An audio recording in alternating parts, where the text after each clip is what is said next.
Bienvenidos viajeros del tiempo y del mito, a Pergaminos Olvidados. Soy Tomás y hoy te acompañaré en una historia que permanece viva en la memoria de los siglos. Esta travesía está pensada para quienes buscan claridad en medio del ruido, para quienes desean entender cómo nació la habilidad de hablar, convencer y pensar con orden en un mundo donde la palabra podía cambiar destinos. Aquí descubrirás quiénes fueron realmente los sofistas, qué enseñaron, por qué transformaron la educación griega y cómo su figura fue marcada por la polémica y la incomprensión. Prepárate para un relato sereno y profundo que te ayudará a dormir con conocimiento mientras reconstruyes, paso a paso, una de las raíces del pensamiento occidental. Si este viaje resuena contigo, te invito a seguir el canal y continuar explorando estas historias que iluminan el pasado. Capítulo 01. El mundo que los vio nacer. En la vasta geografía cultural de la Grecia clásica, se desarrolló un escenario donde la palabra adquirió un poder sin precedentes. Las ciudades-estado vivían tensiones, alianzas y transformaciones profundas, mientras cada comunidad intentaba definir su identidad en un mundo marcado por la competencia política y la búsqueda de prestigio. La vida pública exigía que los ciudadanos participaran activamente en asambleas y tribunales, lo que hacía de la capacidad de hablar con claridad una necesidad cotidiana. En este clima surgió un nuevo interés por la educación, que comenzó a extenderse más allá de los linajes aristocráticos hacia quienes podían costearla. Atenas se convirtió en el epicentro de esta transformación, impulsada por el crecimiento económico y la apertura política que siguió a las reformas de Clístenes. La democracia requería ciudadanos capaces de defender sus ideas y persuadir a sus semejantes, lo que llevó a un aumento en la demanda de maestros especializados en el arte del discurso. Las guerras médicas, que habían unido a los griegos contra un enemigo común, cambiaron la percepción de la libertad y despertaron un deseo cada vez mayor de dominio intelectual. Este espíritu alimentó un ambiente donde diferentes corrientes filosóficas intentaban explicar el mundo y organizar la vida pública. El auge de la educación pagada abrió espacio para que surgieran nuevas figuras dedicadas a enseñanzas, prácticas relacionadas con la política, la argumentación y el comportamiento social. Las élites tradicionales, que antes monopolizaban el conocimiento, empezaron a ver con preocupación cómo la instrucción se volvía accesible para ciudadanos comunes con los medios suficientes.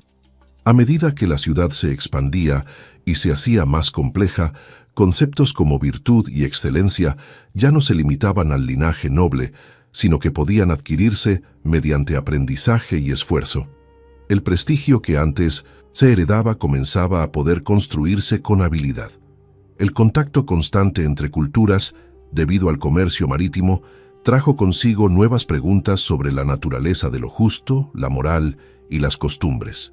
Las diferencias entre ciudades griegas y pueblos extranjeros mostraban que muchas verdades consideradas absolutas podían cambiar según el lugar.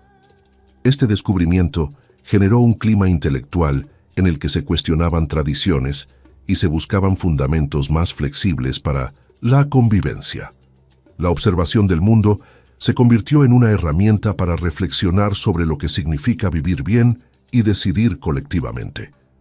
Fue en ese cruce de cambios donde apareció el terreno fértil para los debates que marcarían la época. La expansión de espacios públicos como el ágora permitió que los ciudadanos intercambiaran ideas y desafíos de manera constante. Oradores, comerciantes, poetas y pensadores convivían en un entorno que favorecía la confrontación verbal y el ingenio. Cada discurso podía elevar la reputación de un individuo o arruinarla por completo, lo que aumentaba el valor de quienes podían enseñar a manejar la palabra con precisión. La ciudad se convirtió en una escuela abierta, donde la participación en la vida pública exigía competencia intelectual. Este ambiente exigía maestros capaces de preparar a nuevos protagonistas políticos. La educación tradicional, basada en la poesía épica y la gimnasia, ya no bastaba para satisfacer las exigencias de la democracia. Los jóvenes aspiraban a tener un lugar destacado en los tribunales, las asambleas y las embajadas, por lo que necesitaban formación que respondiera a estas nuevas expectativas. El pensamiento racional y el debate crítico empezaron a desplazar la autoridad de los mitos como explicaciones principales del mundo. Las discusiones sobre leyes, convenios y decisiones políticas exigían un tipo diferente de preparación intelectual. Este cambio abrió espacio para figuras que ofrecían enseñanzas adaptadas a la vida práctica. Las ciudades-estado competían por prestigio cultural del mismo modo que competían en los campos de batalla. Festivales, concursos literarios y encuentros públicos ponían en evidencia la importancia del talento expresivo. La palabra, antes arma de poetas y heraldos, se convirtió en instrumento de todo ciudadano que aspirara a influencia. La habilidad de hablar bien se transformó en símbolo de refinamiento y poder. Este cambio, en la percepción del valor del discurso, moldeó profundamente la estructura social. La educación se convirtió en una inversión para quienes deseaban avanzar. En paralelo, la filosofía natural que había dominado a pensadores anteriores buscaba respuestas sobre la esencia del universo, pero dejaba espacios sin resolver sobre la conducta humana y la organización social. Las personas necesitaban herramientas para comprender los conflictos cotidianos y las decisiones políticas que influían directamente en su vida. Un vacío pedagógico se abrió entre la teoría abstracta y las necesidades prácticas del ciudadano común. Ese vacío sería ocupado por quienes ofrecían un conocimiento centrado en la acción, la convivencia y la argumentación. Allí comenzó a delinearse el papel de los nuevos maestros. La movilidad entre ciudades facilitó la difusión de ideas y métodos educativos, creando una red cultural más diversa y dinámica. Maestros, poetas y comerciantes viajaban constantemente, llevando consigo noticias, relatos y reflexiones sobre costumbres diferentes. Esta circulación despertó un interés creciente por comparar lo propio con lo ajeno y comprender cómo las comunidades formaban sus valores. La experiencia del viaje mostraba que las normas no eran universales, sino adaptables. Este descubrimiento contribuyó a relativizar las certezas tradicionales. El terreno intelectual se volvió más flexible y receptivo a propuestas innovadoras. Los tribunales ciudadanos, donde cualquier individuo podía defenderse sin necesidad de abogados, impulsaron aún más la importancia del discurso. Cada caso dependía de la habilidad del acusado o del acusador para construir argumentos persuasivos. El resultado de estos juicios podía determinar la fortuna, el honor e incluso la vida de una persona. Este contexto convirtió la retórica en una herramienta indispensable para sobrevivir y prosperar en la ciudad. La preparación para hablar en 1900 público se volvió una habilidad esencial en la vida ateniense. La participación directa en la política exigía que los ciudadanos entendieran no solo cómo expresarse, sino también cómo evaluar argumentos contrarios. Las decisiones tomadas en la asamblea afectaban desde la guerra hasta los impuestos, lo que aumentaba la responsabilidad del ciudadano común. Este proceso reforzaba la necesidad de instrucción en métodos de razonamiento y análisis crítico. La palabra no solo debía emocionar, sino también demostrar coherencia y estructura. La sociedad comenzó a valorar la capacidad de pensar con orden y exponer ideas con claridad. Dentro de este contexto, el surgimiento de grupos especializados en la enseñanza de habilidades discursivas resultó casi inevitable. La ciudad necesitaba educadores capaces de formar ciudadanos activos en la vida pública. Las tensiones entre tradición y cambio presionaban a los jóvenes a buscar nuevos modelos de aprendizaje. De la combinación entre democracia, intercambio cultural y necesidad de participación política, nació un ambiente en el que florecieron figuras dedicadas a instruir y desafiar intelectualmente a quienes deseaban destacar. En ese mundo lleno de movimiento, aparecerían más adelante aquellos que transformarían el valor de la palabra en una profesión. Capítulo 02. Los primeros maestros ambulantes. El surgimiento de los maestros ambulantes coincidió con un cambio profundo en la manera de concebir la educación en Grecia. Hasta entonces, el saber había permanecido mayormente en manos de familias aristocráticas que lo transmitían dentro de sus propios círculos. La aparición de figuras que ofrecían instrucción a cambio de una compensación económica rompió esa tradición y abrió una vía nueva para quienes buscaban avanzar en la vida pública. Estos maestros no se establecían en una sola ciudad, sino que viajaban de polis en polis, siguiendo festivales, competiciones y temporadas políticas donde su presencia era más solicitada. Su movilidad les permitía adaptarse a distintas necesidades educativas y a públicos con intereses diversos. El carácter itinerante de estos enseñantes les dio acceso a una variedad de experiencias y culturas que ampliaron su perspectiva sobre la naturaleza humana y las costumbres sociales. En 1900, sus viajes recogían observaciones sobre leyes, tradiciones y prácticas retóricas que luego incorporaban a sus lecciones. Su conocimiento no procedía únicamente de la teoría, sino también del contacto directo con comunidades diferentes. Ese enfoque práctico los volvía atractivos para jóvenes que deseaban aprender habilidades aplicables en la vida cotidiana, en los juicios y en la política. La libertad de movimiento era una de las características que más los distinguía de los filósofos establecidos en escuelas fijas. El método que empleaban estos maestros se basaba en el diálogo, la argumentación y el entrenamiento constante. No buscaban imponer verdades inmutables, sino enseñar a sus alumnos a construir discursos capaces de persuadir audiencias reales. La práctica era esencial. Analizaban casos concretos, simulaban debates y proponían ejercicios destinados a mejorar la rapidez mental. Además, introducían la idea de que la excelencia podía adquirirse por aprendizaje y no solo por nacimiento, lo que atraía especialmente a quienes no pertenecían a familias poderosas. La educación dejaba de ser un privilegio hereditario para convertirse en una herramienta accesible mediante esfuerzo y pago. Entre los primeros representantes de esta corriente destacaron figuras conocidas por su habilidad para cuestionar las certezas establecidas. Algunos se hicieron célebres por mostrar que cualquier asunto podía ser defendido desde múltiples perspectivas si se disponía de suficiente habilidad discursiva. Esto generó admiración entre quienes deseaban destacar en la política, pero también recelo entre sectores conservadores que veían en estas enseñanzas un riesgo para el orden tradicional.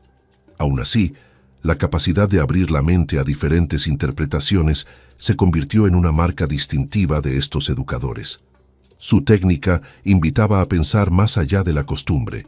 Los jóvenes que buscaban instrucción acudían a ellos atraídos por la promesa de ascenso social y reconocimiento público.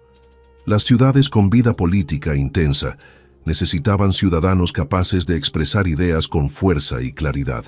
Por eso, quienes no tenían acceso a una educación aristocrática encontraban en estos maestros una oportunidad única para prepararse. Las lecciones podían durar semanas, meses o incluso más, dependiendo del interés del alumno y del itinerario del maestro. Cada encuentro se convertía en una oportunidad para aprender nuevas estrategias argumentativas y ampliar la comprensión del mundo. La enseñanza ofrecida incluía entrenamiento en memoria, pronunciación, razonamiento y análisis de discursos célebres. Estas prácticas buscaban fortalecer la capacidad de responder de manera rápida y convincente ante cualquier desafío público. Muchos jóvenes encontraban en estos entrenamientos una forma de descubrir sus propias habilidades comunicativas, lo que generaba un cambio en su forma de relacionarse con la ciudad y sus instituciones. La instrucción servía tanto para expresar ideas como para comprender los argumentos que circulaban en la vida pública. La preparación mental se convertía en una herramienta de supervivencia. La reputación de estos maestros creció en paralelo con la expansión del comercio y la movilidad entre ciudades. Sus nombres se difundían rápidamente y en cada polis encontraban nuevas oportunidades para enseñar. Esta presencia constante en diferentes comunidades fortaleció la idea de que el conocimiento no pertenecía a un solo lugar, sino que podía circular como lo hacían las mercancías y las historias. Su capacidad para adaptarse a distintos públicos los distinguía de otros pensadores más centrados en sus propias escuelas. La circulación del saber comenzaba a adquirir un carácter transregional. La práctica itinerante también significaba depender de la acogida de cada ciudad, lo que obligaba a estos maestros a mantener un alto nivel de desempeño. Si su enseñanza no resultaba útil, simplemente no eran contratados. Esta presión constante fomentó un enfoque pragmático orientado a resultados visibles. Los alumnos buscaban mejorar su capacidad para influir en la asamblea, para defenderse en los tribunales o para participar en embajadas, y los maestros se esforzaban por ofrecer técnicas que respondieran a esas necesidades reales. La educación se volvía un servicio más que una tradición. El hecho de cobrar por enseñar generó debates desde el inicio. Para algunos, la retribución económica era una forma legítima de valorar el esfuerzo y el conocimiento transmitido. Para otros, implicaba convertir el saber en mercancía y desviarlo de su propósito moral. Esta controversia acompañó a los maestros itinerantes durante toda su existencia, y más tarde se convertiría en uno de los puntos de ataque de corrientes filosóficas rivales. Sin embargo, en la práctica, su método demostró ser eficaz y necesario para formar ciudadanos capaces de participar en la vida pública. La demanda por sus servicios nunca dejó de crecer mientras las polis mantuvieron su estructura democrática. Su presencia provocó una transformación lenta pero profunda en cómo se concebía la virtud. Hasta entonces, la excelencia se asociaba con cualidades innatas heredadas de familias nobles. La enseñanza de estos maestros introdujo la idea de que la capacidad de actuar bien y hablar con claridad podía adquirirse mediante práctica y disciplina. Este cambio conceptual tuvo consecuencias importantes en la vida social, ya que permitió que más individuos aspiraran a posiciones de relevancia. La igualdad en la esfera educativa comenzó a tomar forma gracias a esta nueva corriente. La virtud dejaba de ser un privilegio. La interacción continua entre maestros y alumnos fomentaba un ambiente intelectual dinámico, donde las preguntas eran tan importantes como las respuestas. Los ejercicios de argumentación aumentaban la capacidad de analizar problemas desde varios ángulos, lo que favorecía la creatividad y el pensamiento crítico. Este enfoque contrastaba con modelos anteriores centrados en la repetición de versos épicos o enseñanzas tradicionales. Los jóvenes se sentían libres para explorar ideas nuevas y cuestionar costumbres heredadas. La práctica de discutir con apertura enriquecía la formación personal. La llegada de estos maestros también provocó tensiones con autoridades locales que veían sus enseñanzas como una amenaza para el control social. Las ideas que promovían, centradas en la relatividad de las normas y la flexibilidad de los argumentos, podían desafiar concepciones arraigadas sobre justicia y verdad. Algunos sectores los acusaban de sembrar confusión, mientras que otros celebraban su capacidad para ampliar la mirada sobre la vida pública. Estas tensiones demostraban el impacto real que tenían en la sociedad. Su presencia rara vez pasaba desapercibida. Con el paso del tiempo, el movimiento de maestros itinerantes dejó una huella visible en la cultura griega. Cambiaron la forma de enseñar, de debatir y de comprender la función de la palabra en la vida ciudadana. Sus métodos se difundieron más allá de las polis donde trabajaban y comenzaron a influir en otros modelos de educación. La figura del maestro que recorre ciudades para enseñar habilidades prácticas se consolidó como un componente esencial del paisaje intelectual. A partir de este surgimiento temprano, la historia de la argumentación en Grecia nunca volvió a ser la misma. Capítulo 03. El arte de la palabra y la persuasión. La irrupción de un nuevo modo de entender el discurso transformó profundamente la vida intelectual griega. Hasta entonces, hablar bien se asociaba principalmente con la poesía y la tradición épica, donde la belleza sonora de los versos marcaba el ritmo de la educación. Con la llegada de estos maestros, La palabra adquirió una función distinta. Se convirtió en herramienta para influir en decisiones concretas y para analizar la conducta humana. La enseñanza ya no se centraba solo en memorizar relatos heroicos, sino en dominar técnicas capaces de movilizar emociones y despertar razonamientos en quienes escuchaban. La retórica comenzó a ocupar un lugar central en la formación del ciudadano. Las técnicas empleadas partían de la observación del comportamiento humano y de la estructura interna del lenguaje. Las lecciones incluían cómo adaptar el tono según la audiencia, cómo presentar argumentos de forma ordenada y cómo anticipar posibles objeciones del adversario.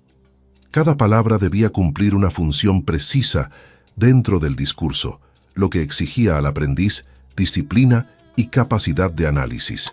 El objetivo no era solo hablar con fluidez, sino comprender qué elementos podían convencer mejor en cada contexto. La persuasión se estudiaba como un arte con principios identificables, no como un don natural reservado a unos pocos. La práctica constante era esencial para adquirir dominio. Los jóvenes se ejercitaban en pequeñas disputas, donde debían defender posiciones opuestas con igual habilidad.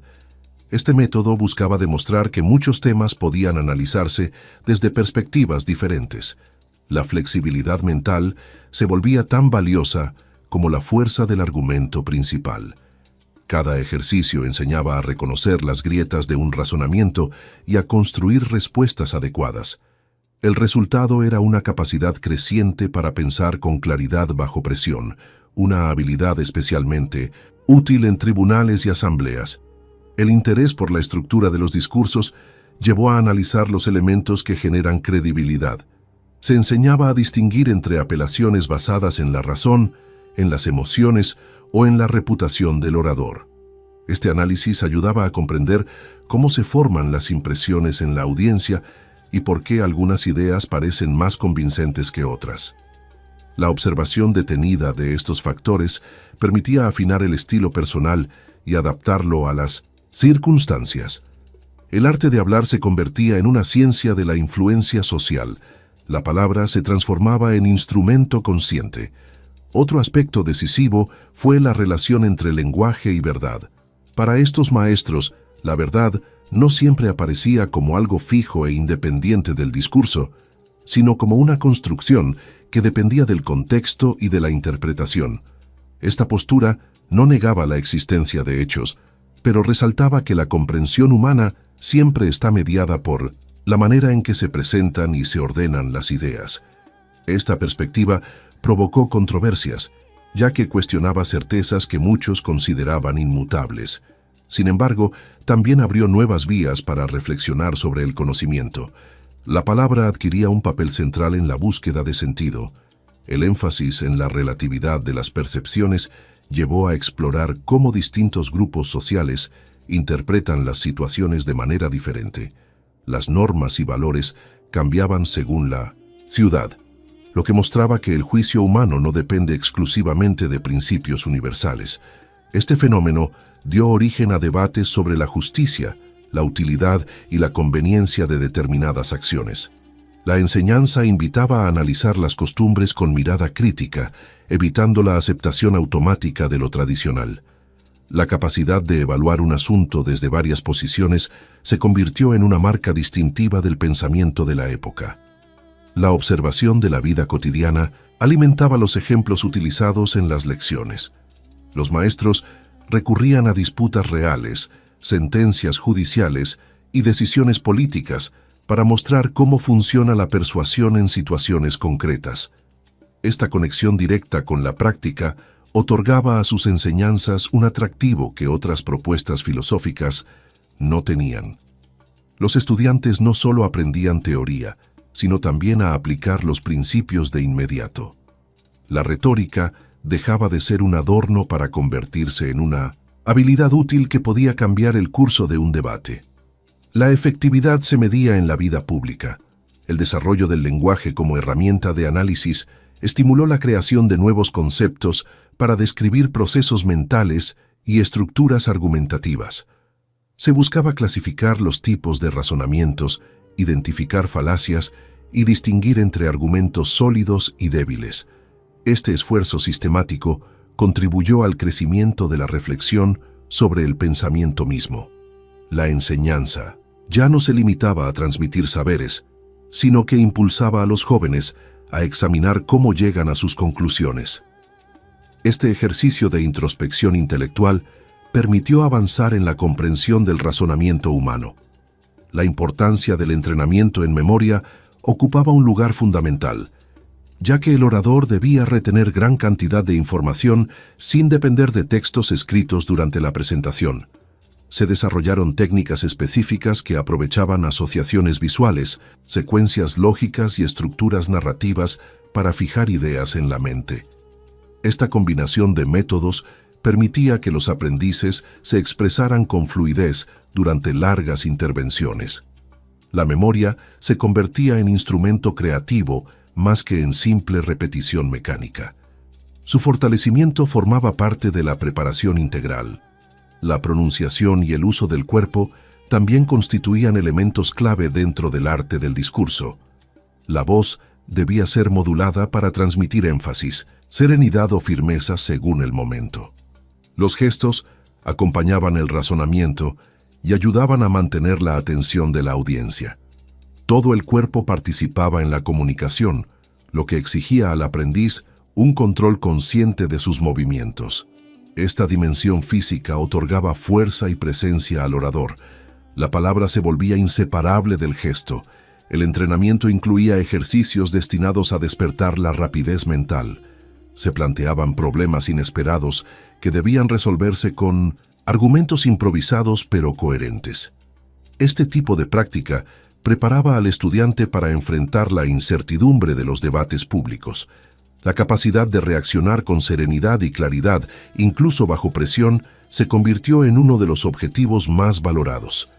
El orador ideal debía combinar preparación previa con agilidad intuitiva. La práctica constante fortalecía ambas dimensiones. Con el tiempo, el arte del discurso se consolidó como una disciplina que abarcaba observación, razonamiento, memoria, expresión corporal y análisis crítico. La retórica se transformó en pilar de la educación en muchas ciudades y se convirtió en una herramienta que permitía navegar la complejidad política y social de la época. La enseñanza de la palabra dejaba atrás su carácter puramente estético y se volvía un medio para comprender y transformar la realidad. A través de estos métodos, se estableció un modo de pensar que influiría profundamente en la historia intelectual posterior. Capítulo 04. Los sofistas más influyentes de su tiempo. En el vasto panorama intelectual de la Grecia clásica, surgieron figuras cuya habilidad para enseñar y argumentar transformó para siempre el valor de la palabra en la vida pública. Entre ellos destacó Protágoras, conocido por su afirmación de que el ser humano es la medida de todas las cosas, una frase que sintetizaba su postura respecto a la relatividad del conocimiento. Su interés por analizar cómo percibimos la realidad lo llevó a plantear que no existe una verdad absoluta, aplicable a todos por igual. Sus enseñanzas despertaron tanto admiración como polémica, ya que invitaban a reconsiderar las bases de la justicia, la moral y la convivencia. Su presencia en Atenas marcó profundamente el ambiente cultural. Protágoras también aportó innovaciones pedagógicas que lo convirtieron en una figura central en la educación. Enseñaba a construir discursos equilibrados y a comprender la estructura lógica que sostiene los argumentos. Sus métodos buscaban formar ciudadanos hábiles en el razonamiento y la toma de decisiones. La claridad con la que explicaba temas complejos lo volvió uno de los maestros más solicitados de su tiempo. Además, desarrolló reflexiones sobre la legislación, afirmando que las leyes son convenciones humanas sujetas a revisión constante. Este enfoque influyó en numerosos debates públicos y reforzó su prestigio. Otro maestro notable fue Gorgias, célebre por su estilo brillante y su capacidad para demostrar que la fuerza de un discurso puede transformar la percepción de un asunto. Su obra más conocida expone que incluso cuestiones aparentemente imposibles pueden presentarse de manera convincente si el orador domina la estructura del lenguaje. Su habilidad para emocionar a la audiencia lo convirtió en uno de los oradores más admirados de su época. Afirmaba que la palabra posee un poder semejante al de la magia porque actúa sobre el alma del oyente. Su influencia se extendió a poetas, políticos y jueces. Gorgias veía el discurso como un arte capaz de generar efectos intensos. Estudiaba cómo las figuras retóricas, las imágenes creadas por el lenguaje y la cadencia de las frases podían despertar sentimientos específicos. Sus demostraciones públicas mostraban que incluso un argumento débil podía parecer fuerte si se presentaba con habilidad. Este tipo de ejercicios generó controversia entre los más conservadores, pero también fascinó a quienes deseaban progresar en la vida pública. Su enfoque transformó la percepción del lenguaje como instrumento estético y persuasivo. Pródico, por su parte, se destacó por su aguda atención a la precisión lingüística. Estaba convencido de que la claridad depende tanto de la selección correcta de palabras como del orden en que se presentan. Sus enseñanzas giraban en torno a distinguir términos similares para evitar confusiones conceptuales. Esta búsqueda de exactitud lo llevó a reflexionar sobre la naturaleza de las decisiones humanas, como en su famoso relato de la elección de Heracles entre la virtud y el placer. Su estilo directo y metódico atrajo a quienes buscaban comprender con mayor profundidad los matices del lenguaje. La fama de Pródico se extendió porque ofrecía distintos niveles de enseñanza, desde lecciones breves hasta cursos avanzados. Este modelo permitía a los alumnos elegir la profundidad de su formación según sus intereses. Su enfoque analítico ayudaba a desarrollar un pensamiento ordenado y libre de ambigüedades. Muchos jóvenes encontraron en su método una guía segura para expresarse con precisión en debates públicos. Su contribución fortaleció la idea de que el dominio del lenguaje es fundamental para comprender y actuar en la vida social. Hipias fue conocido por su carácter polifacético y su capacidad para destacar en múltiples disciplinas. A diferencia de otros maestros centrados en la retórica, cultivó áreas como la matemática, la mnemotecnia, la música, la poesía y la historia.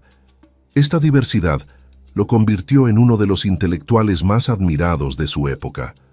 Además, desarrolló un método de memoria especialmente valorado por quienes necesitaban recordar largas cadenas de información. Su versatilidad demostraba que el conocimiento no debía limitarse a un solo campo, sino integrarse en una visión más amplia de la vida. La figura de Hipias también es recordada por su defensa de la naturaleza como fuente de igualdad entre los seres humanos.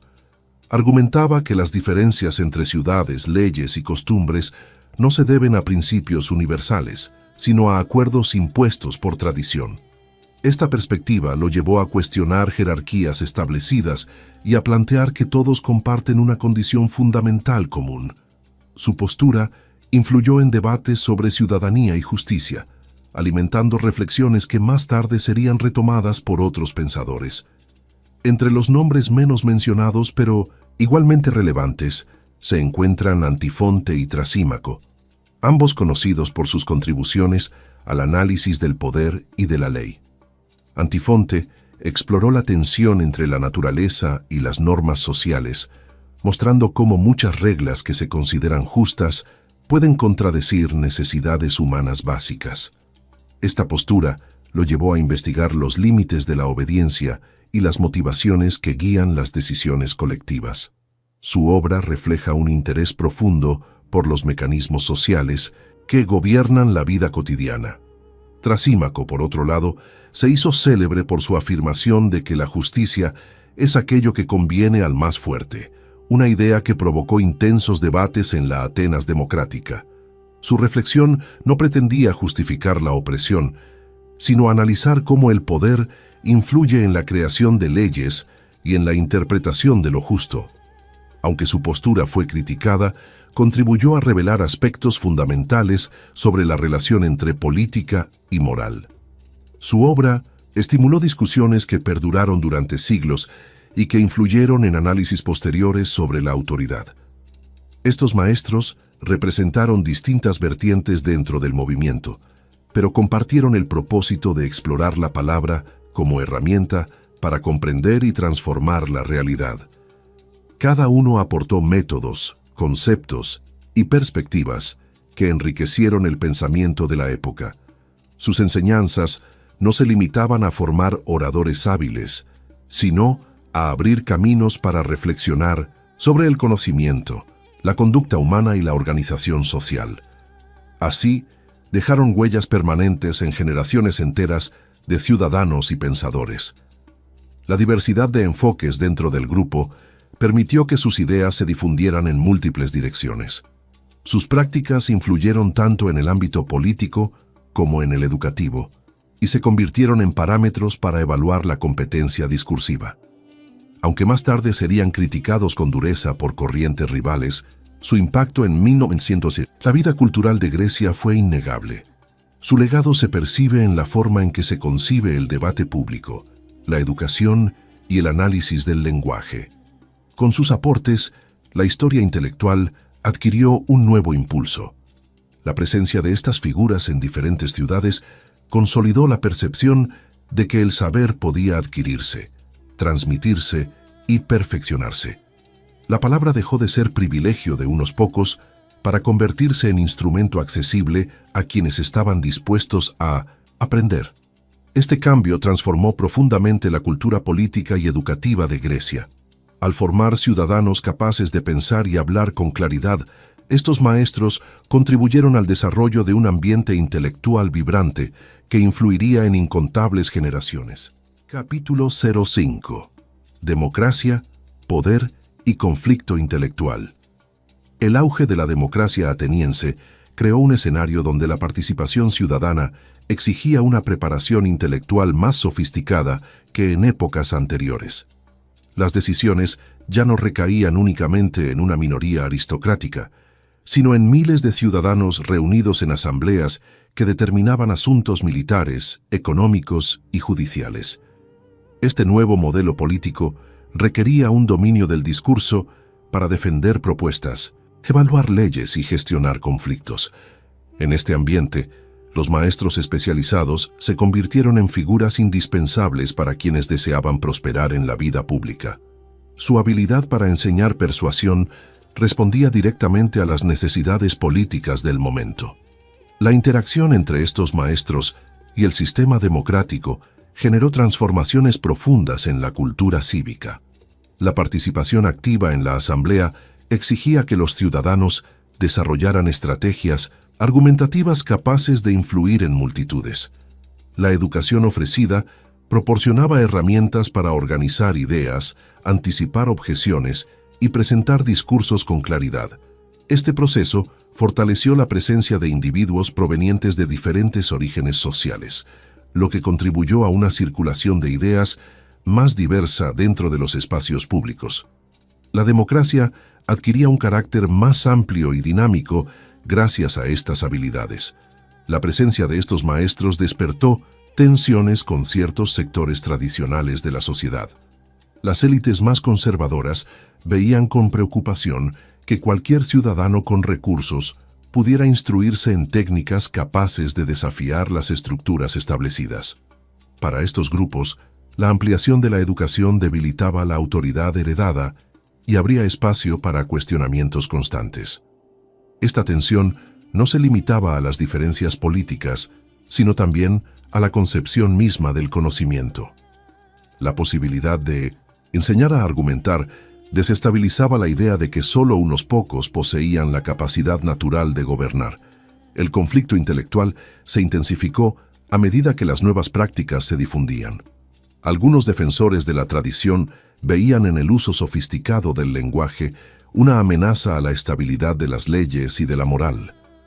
Argumentaban que el dominio excesivo de la retórica podía convertir lo injusto en persuasivo y lo razonable en débil, dependiendo de la habilidad del orador. Esta visión alimentó críticas severas que cuestionaban la legitimidad de enseñar técnicas capaces de influir en cualquier debate. Para estos grupos, la palabra debía estar al servicio de la verdad, no de la eficacia comunicativa. La participación de los maestros en los tribunales también generó controversias. Atenas permitía que los ciudadanos se representaran a sí mismos en juicios, lo que incentivaba la búsqueda de instrucción para mejorar la defensa personal. Muchos acusados y acusadores solicitaban entrenamiento previo para presentar sus argumentos con mayor fuerza. Aunque este proceso democratizaba el acceso a la justicia, también levantaba críticas de quienes temían que la habilidad retórica sustituyera la evidencia o el razonamiento justo. La frontera entre persuasión y manipulación se volvió un tema central en el debate público. Otro punto de tensión surgió en torno al papel que desempeñaban en la creación de leyes y constituciones. Algunos maestros fueron consultados por ciudades recién fundadas o que atravesaban procesos de reorganización política. Su conocimiento de costumbres, normativas y formas de argumentación los hacía valiosos en estas tareas. Sin embargo, sus detractores veían este papel como una intromisión indebida en asuntos reservados a la tradición local. La movilidad entre ciudades alimentaba sospechas de que podían imponer modelos ajenos a la identidad de cada comunidad. La desconfianza crecía a medida que su influencia aumentaba. La expansión de la educación provocó preocupaciones sobre la formación del carácter ciudadano. Algunos pensadores cuestionaban si el entrenamiento en persuasión podía fomentar un comportamiento oportunista centrado en ganar debates en lugar de buscar el bien común. Sostenían que la habilidad discursiva debía acompañarse de una reflexión ética más profunda. Esta crítica reflejaba el choque entre dos visiones del ciudadano, una enfocada en la eficacia y otra en la virtud moral. Este conflicto conceptual marcó intensamente la vida intelectual ateniense. A pesar de las críticas, la demanda por sus enseñanzas no disminuyó. Muchos jóvenes veían en ellas la oportunidad de desarrollarse y participar activamente en la política. La capacidad de hablar bien abría puertas en embajadas, magistraturas y cargos administrativos. Este fenómeno contribuyó al surgimiento de una nueva clase de ciudadanos preparados para intervenir en asuntos públicos con conocimiento técnico. La meritocracia discursiva empezaba a transformar el equilibrio político, otorgando espacio a quienes tenían talento y dedicación más allá de su origen social. La formación intelectual se convertía en capital político. La intensificación de los debates llevó a una reflexión más profunda sobre la naturaleza de la justicia. Los maestros sostenían que la justicia debía surgir de acuerdos humanos, mientras que los defensores de la tradición afirmaban que provenía de principios inmutables dictados por los dioses o la costumbre. Este choque de perspectivas generó discusiones prolongadas que afectaron tanto a la legislación como a la vida cotidiana. La imposibilidad de alcanzar una definición definitiva alimentó la percepción de que la justicia es un campo de disputa en constante evolución. El debate fortalecía la conciencia cívica. En medio de estas tensiones, Atenas vivió momentos de gran creatividad cultural. El intercambio entre diferentes corrientes de pensamiento dio lugar a nuevas formas de interpretar la política, la moral y el comportamiento humano. La presencia de maestros especializados en argumentación estimuló el surgimiento de escuelas, talleres y círculos intelectuales donde se analizaban problemas comunes desde perspectivas diversas. La ciudad se convirtió en un laboratorio de ideas que influyó en otras regiones del Mediterráneo. Esta efervescencia cultural contribuyó al prestigio internacional de Atenas. La relación entre estos maestros y los líderes políticos también generó dinámicas complejas. Algunos gobernantes buscaron su asesoría para fortalecer la estructura de sus discursos o para comprender mejor las estrategias de sus adversarios. Otros, en cambio, los consideraron un peligro para la estabilidad social y promovieron medidas restrictivas para limitar su influencia. Esta ambivalencia refleja la importancia que adquirieron en la vida pública. Su conocimiento se volvió tan valioso como controvertido.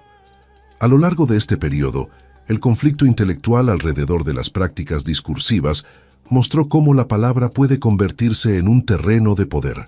La capacidad de definir conceptos, influir en decisiones y cuestionar normas transformó tanto la democracia como la vida cultural. El debate en torno a su legitimidad puso de manifiesto que la educación es un espacio donde se disputa el control del pensamiento colectivo. En ese escenario, la figura del maestro se volvió indispensable para comprender la complejidad de la vida política en Grecia. Capítulo 06. El choque con Sócrates y Platón. El surgimiento de un pensamiento crítico que cuestionaba la eficacia de la retórica marcó un punto decisivo en la relación entre los maestros ambulantes y otros filósofos de la época. Sócrates, cuya presencia en Atenas coincidió con la expansión de la enseñanza retórica, se convirtió en una figura clave en este enfrentamiento intelectual. A diferencia de quienes enseñaban técnicas de persuasión, él buscaba examinar la esencia de conceptos como justicia, virtud y conocimiento mediante el diálogo. Su método consistía en interrogar al interlocutor para revelar las contradicciones en sus opiniones, lo que contrastaba profundamente con el énfasis en la eficacia pública de los discursos. Esta diferencia de objetivos provocó tensiones crecientes. La preocupación central de Sócrates radicaba en distinguir entre apariencia y verdad. Consideraba problemático que un orador pudiera convencer sin necesidad de comprender el contenido profundo de lo que afirmaba. Para él, la persuasión carece de valor si no se sustenta en un conocimiento auténtico. Su visión chocaba con la enseñanza basada en la relatividad de las percepciones y en la capacidad de defender varias posiciones con igual habilidad. Sócrates buscaba establecer fundamentos sólidos para la vida moral y rechazaba la idea de que todas las opiniones pudieran tener el mismo peso. Su postura provocó debates intensos en los círculos intelectuales de Atenas. El choque entre estos maestros y Sócrates no era exclusivamente metodológico, sino también ético. Mientras los primeros enseñaban herramientas que podían adaptarse a cualquier situación para lograr un resultado, Sócrates defendía la coherencia moral como guía indispensable. Su insistencia en examinar la vida interior lo llevó a cuestionar si el dominio del discurso debía usarse sin considerar su impacto. La tensión entre eficacia y autenticidad se convirtió en un tema recurrente en las conversaciones públicas. Esta confrontación revelaba dos maneras opuestas de entender la educación y la responsabilidad ciudadana. Platón, discípulo de Sócrates, dio forma filosófica a estas críticas al elaborar obras donde expuso con mayor detalle su postura respecto al uso del lenguaje. En sus diálogos, retrató a estos maestros como figuras hábiles, pero carentes de compromiso con la verdad. Para él, la retórica sin fundamento era una habilidad vacía, comparable al arte culinario que busca agradar al paladar pero no alimentar el cuerpo. Esta comparación reflejaba la convicción de que la persuasión podía resultar peligrosa si no se sustentaba en principios firmes. Sus escritos marcaron de forma profunda la manera en que generaciones posteriores interpretarían este conflicto. La influencia de Platón amplificó las críticas al presentar ejemplos en los que la habilidad para argumentar podía utilizarse para engañar o manipular. Sus diálogos mostraban cómo un orador hábil podía convencer a un público sin necesidad de aportar razones válidas. Esta representación contribuyó a consolidar una imagen negativa de quienes enseñaban retórica, aunque muchos de ellos buscaban formar ciudadanos capaces de participar activamente en la vida política. El peso literario de los diálogos platónicos hizo que su visión se difundiera con fuerza, condicionando la percepción histórica. A pesar de estas críticas, no existía unanimidad en Atenas sobre la validez de los argumentos socráticos y platónicos. Algunos ciudadanos valoraban la capacidad de expresarse con claridad y defendían la utilidad práctica de la retórica. Sabían que en la asamblea y los tribunales el resultado dependía tanto de la calidad del razonamiento como de la fuerza del discurso.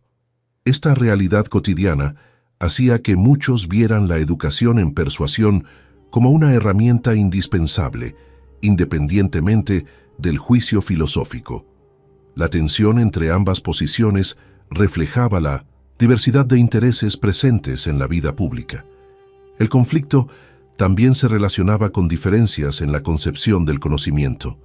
Sócrates y Platón defendían la existencia de verdades universales que podían descubrirse mediante la razón, mientras que otros maestros sostenían que la experiencia humana varía según el contexto y que las normas deben adaptarse a las necesidades de cada comunidad. Esta discrepancia afectaba la manera de entender la justicia, la ley y la virtud. La discusión sobre si existe una verdad única o múltiples formas válidas de interpretarla se convirtió en uno de los debates centrales de la filosofía griega. La rivalidad intelectual se intensificó por razones políticas.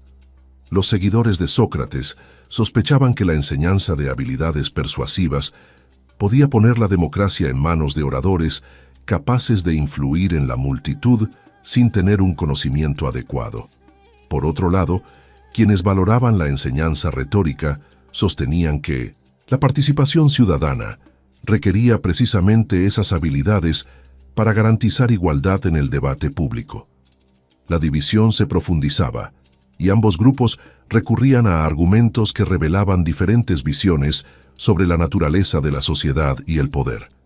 La política hacía más evidente la disputa filosófica. El juicio y la condena de Sócrates en el año 399 a.C. añadieron una dimensión trágica a este enfrentamiento. Aunque la acusación oficial lo señalaba por impiedad y corrupción de los jóvenes, su relación con los debates sobre educación y moral influyó en la percepción que Atenas tenía de él. Su muerte fortaleció la posición de quienes veían en la persuasión sin fundamentos morales un riesgo para la estabilidad de la ciudad. Este episodio marcó un antes y un después en el debate sobre la enseñanza del discurso. La figura de Sócrates se convirtió en símbolo de resistencia ante lo que él consideraba prácticas peligrosas.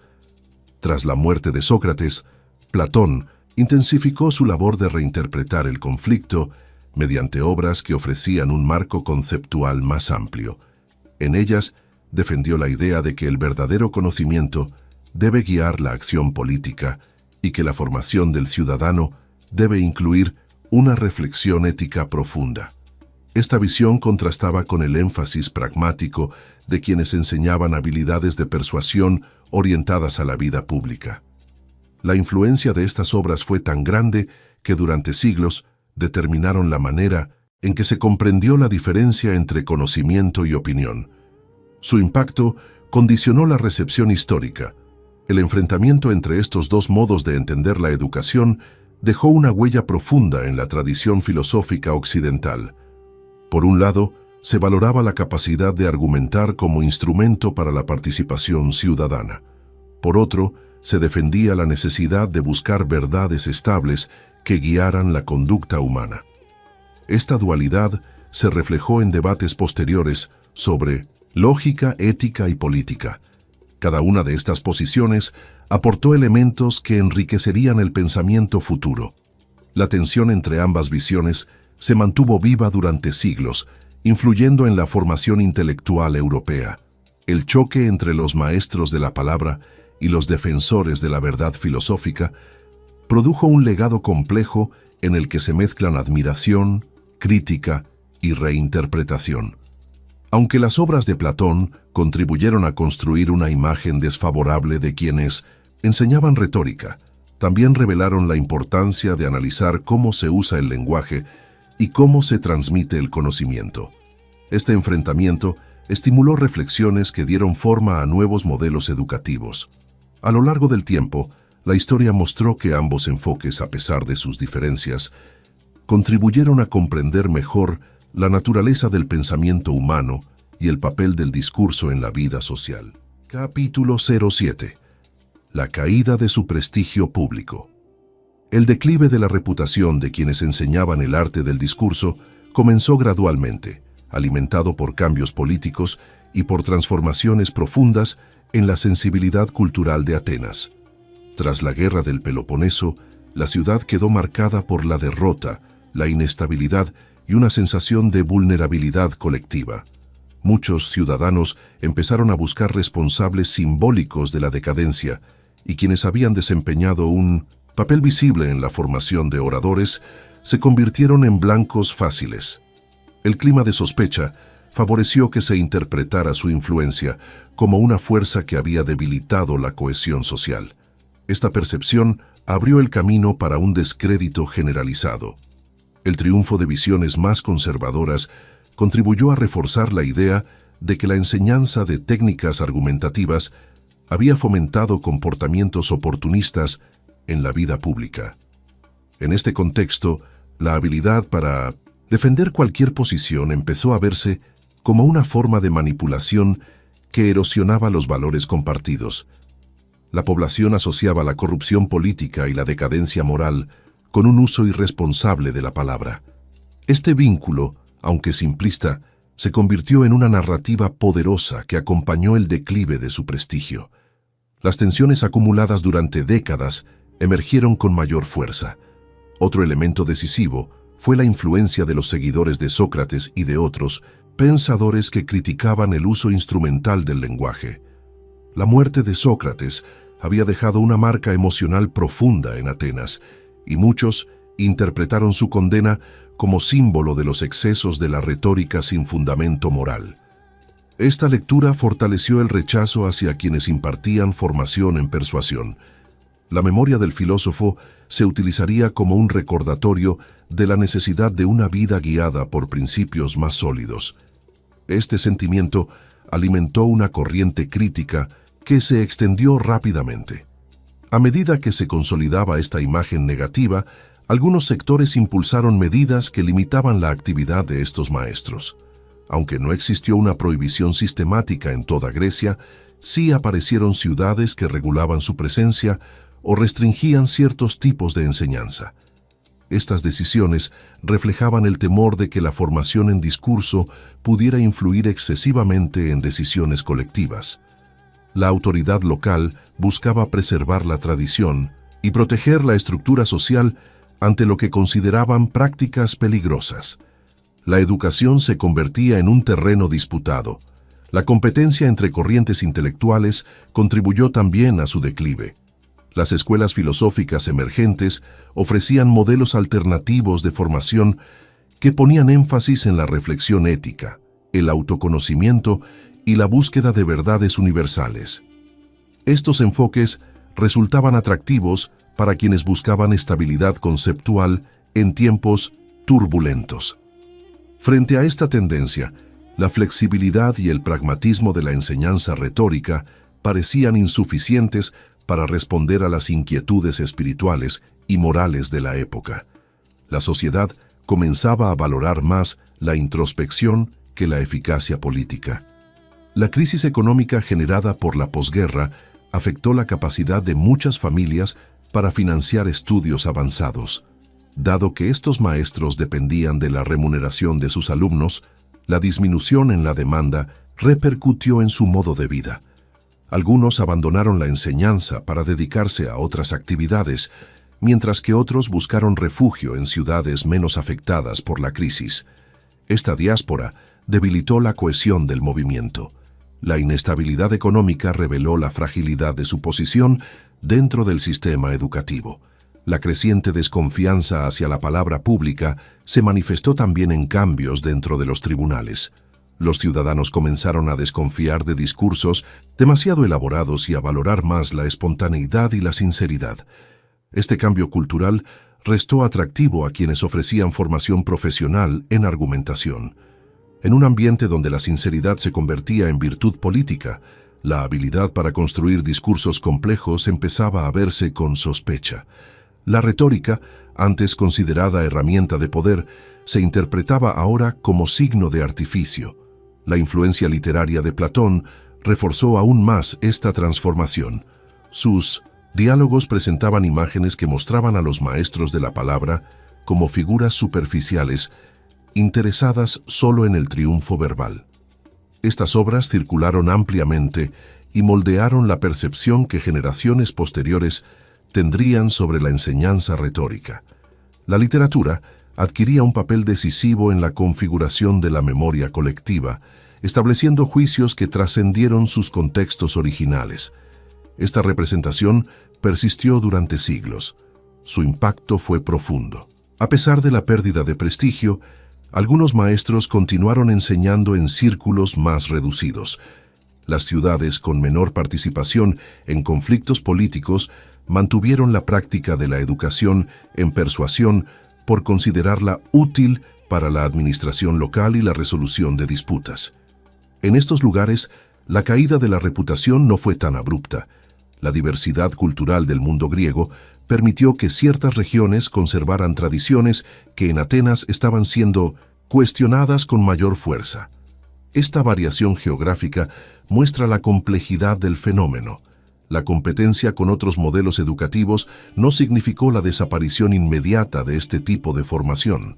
En muchas ciudades coexistieron escuelas centradas en la reflexión filosófica, con maestros que seguían enseñando retórica. La interacción entre ambas corrientes produjo intercambios que influyeron en la evolución posterior del pensamiento. Aunque se redujo su prestigio, la influencia que ejercieron se mantuvo en prácticas pedagógicas y en la estructura de la vida pública. Esta persistencia muestra que su decadencia no implicó olvido total. El descrédito alcanzó su punto máximo cuando la sociedad ateniense empezó a valorar la estabilidad más que el dinamismo del debate. Después de años de incertidumbre, la población ansiaba un modelo que ofreciera seguridad y claridad. En este contexto, las habilidades asociadas a la persuasión parecían más peligrosas que útiles. La retórica perdió su prestigio en favor de pedagogías centradas en la disciplina moral y el autocontrol. La figura del maestro de la palabra dejó de ser símbolo de progreso para convertirse en recordatorio de un pasado turbulento. Sin embargo, incluso en medio del declive, sus aportes no desaparecieron por completo. La cultura griega conservó técnicas, conceptos y análisis que surgieron de su labor. Aunque su prestigio social disminuyó, las herramientas que desarrollaron se mantuvieron vivas en ámbitos como la educación, la política y la administración. La caída de su reputación no significó la destrucción de su legado, sino una transformación en la manera en que sería interpretado. Su influencia quedó oculta durante siglos, esperando ser redescubierta y valorada desde nuevas perspectivas. Capítulo 08. El legado oculto en la filosofía occidental. El impacto de quienes desarrollaron el arte del discurso no se extinguió con la pérdida de prestigio que experimentaron en determinadas ciudades. Más bien quedó oculto bajo las interpretaciones de sus críticos, esperando a ser redescubierto por estudios posteriores. Aunque la tradición literaria posterior tendió a presentar una imagen negativa de sus métodos, numerosos elementos de su enseñanza sobrevivieron en prácticas educativas, en estructuras argumentativas y en la manera de concebir el debate público. La persistencia de estos rasgos demuestra que su influencia continuó actuando de manera subterránea en la evolución del pensamiento occidental. Su legado se mantuvo integrado en la vida intelectual sin llevar siempre su nombre. Uno de los aportes más significativos fue el desarrollo sistemático de la retórica como disciplina. Su énfasis en la estructura del discurso, en la claridad de los argumentos y en la adaptación del mensaje al contexto sentó las bases para los modelos retóricos posteriores. Incluso pensadores que los criticaron adoptaron parte de sus métodos al construir tratados sobre el uso del lenguaje. La retórica se convirtió en un componente fundamental de la educación durante siglos, desde el periodo helenístico hasta el Renacimiento europeo. Esta continuidad demuestra que la enseñanza de la palabra como herramienta de influencia perduró más allá de su época. La preocupación por la relatividad de las normas y por la diversidad de costumbres también dejó una huella profunda. La observación de que las leyes cambian de una ciudad a otra estimuló reflexiones posteriores sobre el derecho natural y el derecho positivo. Estos debates fueron centrales en la filosofía romana y en los primeros pensadores cristianos, que buscaron conciliar la universalidad moral con la diversidad cultural. Aunque la formulación posterior adoptó lenguajes distintos, la tensión entre naturaleza y convención, planteada por estos maestros, persistió como tema esencial en la historia del pensamiento jurídico. Sus preguntas siguieron inspirando análisis. Otro aspecto que perduró fue el interés por la construcción de argumentos capaces de analizar situaciones desde múltiples perspectivas. La práctica de examinar un asunto desde posiciones opuestas se convirtió en una herramienta central en la formación dialéctica. Este método influyó en la educación de generaciones posteriores, especialmente en escuelas donde se valoraba la capacidad de defender tesis contradictorias para fortalecer el razonamiento crítico. La habilidad para pensar desde diversos puntos de vista siguió siendo un elemento clave en la enseñanza filosófica y jurídica. Este enfoque amplió la comprensión del debate intelectual. El énfasis en la experiencia humana como fundamento del conocimiento también contribuyó a la evolución de la filosofía. La idea de que la percepción del individuo condiciona la interpretación de la realidad abrió camino para reflexiones posteriores sobre la subjetividad. Filósofos helenísticos y renacentistas retomaron estas consideraciones al analizar la relación entre mente y mundo. Aunque las formulaciones modernas difieren en profundidad y alcance, la intuición inicial sobre la importancia de la percepción siguió siendo relevante en los debates epistemológicos.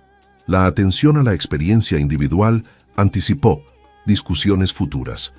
En el ámbito educativo, dejaron una influencia considerable en la forma de enseñar. Su práctica de combinar teoría y ejercicio, de estimular el razonamiento crítico y de fomentar la participación activa del alumno, se convirtió en modelo para diversos programas de formación. La educación basada en el diálogo, la confrontación de ideas y la preparación para la vida pública tiene raíces directas en sus métodos. Estos elementos sobrevivieron en academias helenísticas, escuelas romanas y programas renacentistas que valoraban la formación integral del individuo. La pedagogía occidental heredó muchos de estos principios. La reflexión sobre el poder de la palabra como instrumento de cambio social también dejó una marca duradera. La noción de que el discurso puede modificar percepciones y transformar comportamientos influyó en la teoría política y en la formación de estrategias de liderazgo. Este reconocimiento llevó a considerar la comunicación como un factor central en la organización social. A lo largo de la historia, líderes, administradores y pensadores recurrieron a técnicas que se remontan a la práctica de enseñar el arte del discurso. La comprensión de la influencia lingüística se volvió parte esencial de la vida pública. El estudio de las emociones como parte de la persuasión también fue una de sus contribuciones más duraderas. Al analizar cómo determinadas palabras despiertan reacciones específicas, sentaron las bases para teorías posteriores sobre la psicología del discurso. Este enfoque influyó no solo en la retórica, sino también en áreas asociadas al comportamiento humano. La capacidad de generar confianza, temor, entusiasmo o reflexión a través de la palabra se convirtió en tema central en la teoría política y en la comunicación moderna. La conexión entre emoción y discurso se mantuvo viva en siglos posteriores. La clasificación de argumentos y la identificación de falacias fueron otros elementos que pasaron a formar parte del legado filosófico. Aunque trabajos posteriores los sistematizaron con mayor precisión, la observación inicial sobre los errores de razonamiento surgió de la práctica constante de debatir. Esta atención a la lógica cotidiana influyó en desarrollos posteriores en filosofía analítica, dialéctica y jurisprudencia. El interés por el razonamiento correcto continuó siendo esencial en diversas tradiciones intelectuales. Sus contribuciones ayudaron a construir un lenguaje compartido para evaluar debates. Aunque muchos críticos consideraron que la enseñanza de la persuasión fomentaba la superficialidad, su insistencia en analizar las relaciones humanas desde la comunicación anticipó discusiones sobre la naturaleza social del conocimiento. La idea de que el significado se construye entre individuos abrió puertas a teorías que, siglos después, desarrollarían enfoques sobre la interacción simbólica y el entendimiento colectivo. La noción de que el consenso tiene un papel en la creación de normas y valores, se hizo especialmente relevante en la filosofía política moderna. Su perspectiva dejó huellas conceptuales que sobrevivieron al paso del tiempo. El renacimiento de la retórica durante el período helenístico y romano demuestra hasta qué punto sus prácticas habían penetrado profundamente en la cultura. Escuelas como la estoica, la cínica y la epicúrea, aunque críticas en varios aspectos, incorporaron elementos de su análisis sobre el lenguaje y la argumentación. La educación romana, centrada en la formación del ciudadano y del orador, adoptó principios similares. Incluso figuras tan influyentes como Cicerón reconocieron la importancia de la retórica heredada de estas tradiciones griegas. La continuidad histórica dejó claro que su influencia no se extinguió. Finalmente, su legado quedó inscrito en la manera en que Occidente entiende la relación entre conocimiento, lenguaje y acción. La palabra como herramienta de pensamiento, la argumentación como práctica social y la educación como medio para formar individuos capaces de participar en la vida pública son conceptos que se consolidaron gracias a sus aportes. Aunque su nombre quedó oscurecido por críticas posteriores, sus ideas siguieron actuando en la base de numerosas disciplinas. El estudio moderno de la historia intelectual revela que muchas de las prácticas que consideramos esenciales tuvieron su origen en estos maestros, olvidados por siglos. Capítulo 09. Curiosidades, interpretaciones modernas y redescubrimiento. El estudio de quienes dominaron el arte del discurso revela numerosas curiosidades que permanecieron ocultas durante siglos. Una de las más llamativas es que gran parte de lo que sabemos sobre ellos procede de sus críticos, especialmente de la tradición platónica, lo que condicionó profundamente la imagen histórica que se construyó sobre su labor. Los escritos directos conservados son fragmentarios, lo que obliga a reconstruir su pensamiento a partir de testimonios indirectos. Esta situación generó interpretaciones sesgadas que influyeron en la percepción pública. La investigación moderna ha intentado corregir estos desequilibrios. Otra curiosidad reside en el hecho de que, pese a la fama de cobrar por sus enseñanzas, algunos ofrecían distintos niveles de formación con precios variables según la profundidad del curso. Este sistema permitía que estudiantes con recursos limitados accedieran a conocimientos básicos, mientras quienes podían pagar más recibían instrucción avanzada. Este modelo educativo fue innovador en su época y anticipó estructuras posteriores presentes en academias helenísticas. La diversidad de tarifas desmiente la idea simplista de que la educación ofrecida era exclusivamente para élites. La movilidad constante de estos maestros también dejó huellas inesperadas en la cultura material. En algunas regiones se han encontrado inscripciones que mencionan su presencia en festivales o competiciones intelectuales, lo que demuestra que su actividad era reconocida y, en ocasiones, celebrada públicamente. Estos testimonios sugieren que su influencia alcanzó lugares que las fuentes literarias no mencionan. La arqueología contribuye así a ampliar nuestra comprensión sobre la amplitud geográfica de su impacto. Su itinerancia fue más extensa de lo que se pensaba. Durante siglos, la imagen de estos maestros estuvo marcada por la crítica severa, elaborada por filósofos que buscaban distinguir su labor de la retórica. Esta representación desvirtuada llegó a las universidades medievales y renacentistas, donde se enseñaba una versión simplificada que los presentaba como figuras interesadas solo en el éxito verbal. Sin embargo, estudios filológicos recientes han mostrado que muchas de las ideas atribuidas a ellos fueron exageraciones o distorsiones introducidas por autores rivales. La historiografía moderna ha comenzado a recuperar su complejidad intelectual. El debate se ha ampliado significativamente. La reinterpretación contemporánea reconoce que su contribución al análisis del lenguaje y de los valores sociales fue más profunda de lo que se admitía. Investigadores modernos destacan que su interés por la relación entre ley y costumbre anticipó reflexiones sociológicas que surgirían siglos después. También señalan que su atención a la diversidad cultural permitió abrir nuevas preguntas sobre la relatividad moral. Estas perspectivas muestran que su pensamiento tenía dimensiones filosóficas que solo recientemente han sido apreciadas en toda su magnitud. Su obra dejó impresiones duraderas. Otra línea de investigación moderna explora cómo influyeron en prácticas pedagógicas posteriores, especialmente en la formación de oradores romanos. Aunque Roma desarrolló su propia tradición retórica, muchos de sus principios se basaban en técnicas y ejercicios que se remontan a sus antecesores griegos. Manuales de retórica preservados en época imperial muestran paralelos claros con métodos empleados por aquellos maestros ambulantes. Esta continuidad demuestra que su legado fue absorbido y transformado, aun cuando su reputación pública había decaído. Su influencia siguió actuando silenciosamente. En el ámbito de la filosofía, se ha revalorizado su insistencia en examinar la experiencia individual como punto de partida para comprender el conocimiento.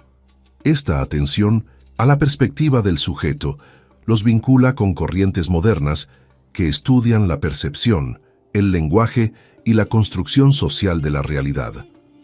Aunque no desarrollaron teorías sistemáticas comparables a las de filósofos posteriores, sus intuiciones abrieron caminos que serían retomados siglos después. Esta recuperación académica muestra que su pensamiento fue más innovador de lo que se pensó.